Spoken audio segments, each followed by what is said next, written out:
दोस्तों हमारा जो प्रश्न है वो समय और कार्य से संबंधित एक ऐसा प्रश्न है जो अधिकतर एग्जाम में पूछा जाता रहता है और इसे काफ़ी स्टूडेंट करते हैं, लेकिन कुछ समय ज़्यादा लगा लेते हैं। तो देखते हैं प्रश्न क्या है। कि प्रश्न है हमारा, ए, बी और सी किसी काम को क्रम से 12, 15 और 20 दिन में करते हैं, तो तीनों मिलकर उस काम को कितने दिन में पूरा करेंगे।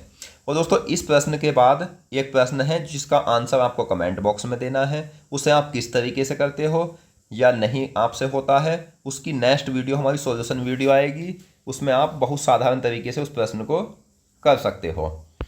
तो दोस्तों प्रश्न क्या है ये, कि इस प्रश्न की पहचान ये है कि तीनों मिलकर अलग अलग काम को करेंगे।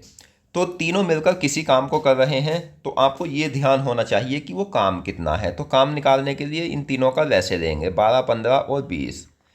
तो लैसे की एक साधारण तरीका यही है कि कोई एक ऐसी संख्या मान लो जो इन तीनों के पहाड़े में आती हो लेकिन तीनों से बड़ी हो।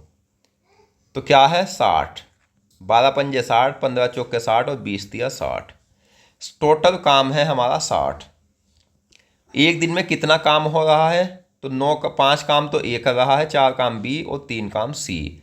तो 60/5 और 4 9 और 3 12, 12 काम डेली हो रहा है। तो ये काम निपट जाएगा हमारा कुल 5 दिन में। यानी ये तीनों मिलकर 60 काम को 5 दिन में पूरा कर लेंगे। तो इस तरह से आप इस प्रश्न को कर सकते हो। दोस्तों अगर आपको ये तरीका समझ आया हो तो हमारी वीडियो को लाइक करो, चैनल को सब्सक्राइब करें।